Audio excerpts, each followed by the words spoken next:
இப்போது ஒத்துக்கிறியா? என் அப்பா ஒரு அயோக்கியன். கிட்ட வர அடி ஓங்காரி ஆங்காரி மாறி. இந்த நிமிஷத்திலிருந்து நீ இந்த வீட்டுல எலி மாதிரி, அதாவது கழுத்தை சீவிடுவேன். தானா வருவாங்க. ஊட்டி விடுமா? உட்காந்து போல. நீ உட்கார் குமுது. குமுது வாங்கிய மரம், வாங்கி ஜனம் மரம், ஜென்னியா மரம். இப்படி விட்டுக்கூடாது. இவ்வளவு பெரிய தப்பு பண்ணிட்டேனே. ஊர்ல எல்லாம் நல்ல பையன் நினைச்சிட்டு இருக்காங்க. சீவிடுவேன், சீவிடுவேன். உன்னை இந்த பக்கம் பார்த்ததே இல்லையே. வந்து சொன்ன போல. பிச்சு உதவிடும்.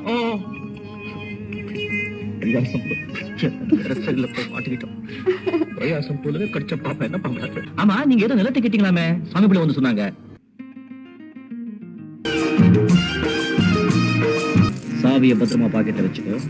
அந்த வாத்தோட வயித்தை கிழிச்சிட்டாங்க. யோசிச்சுக்கோ. எனக்கு ஆபத்து வந்தாலும் சரி, நம்ம குடும்பத்தை நெஞ்சில குத்தி என் கையில உங்க அப்பன் ஒரு திருடன் அப்படி எழுதுறானே. என் கேங்க்ல நீ ஒரு ஸ்டார் தான் நினைச்சேன், ஆனா நீ ஒரு சூப்பர் ஸ்டார் ப்ரூவ் பண்ணிட்ட. மரியாதை பேசு, அவன் என் காதல். அன்னைக்கு அந்த சாமியார் தவிர உள்ள வச்சான் சொன்னதே சந்தேகம். இந்த சாமியாருக்கும் ஏதோ சம்பந்தம் இருக்கு, நான் சந்தேகப்படுறேன். ஒரு மாறுபட்ட ரஜினியை நீங்க பாக்கணும்னு ஆசைப்படுறேன். எப்படி?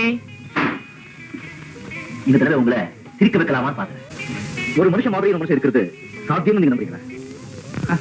ஏன் இருக்க முடியாது? நீங்க என்ன நினைக்கிறீங்க? எப்படி அப்படி அசத்துட்ட இல்ல? தலை பொசு பொசுன்னு குருவி கூட மாதிரி இருந்ததா? வாயில சிகரெட் இருந்ததா? இவ்வளவும் பாத்தீங்களே சார்.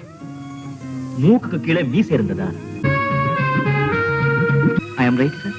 புல்லரிக்க வைக்கிறியப்பா.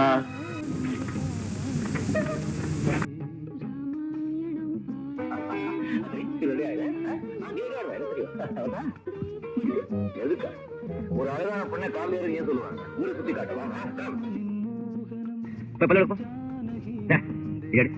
இது கட்டில், இது படுக்கை, இது தலகாணி, இது ஊதுபத்தி. நீ பொண்ணு, நான் பையன்.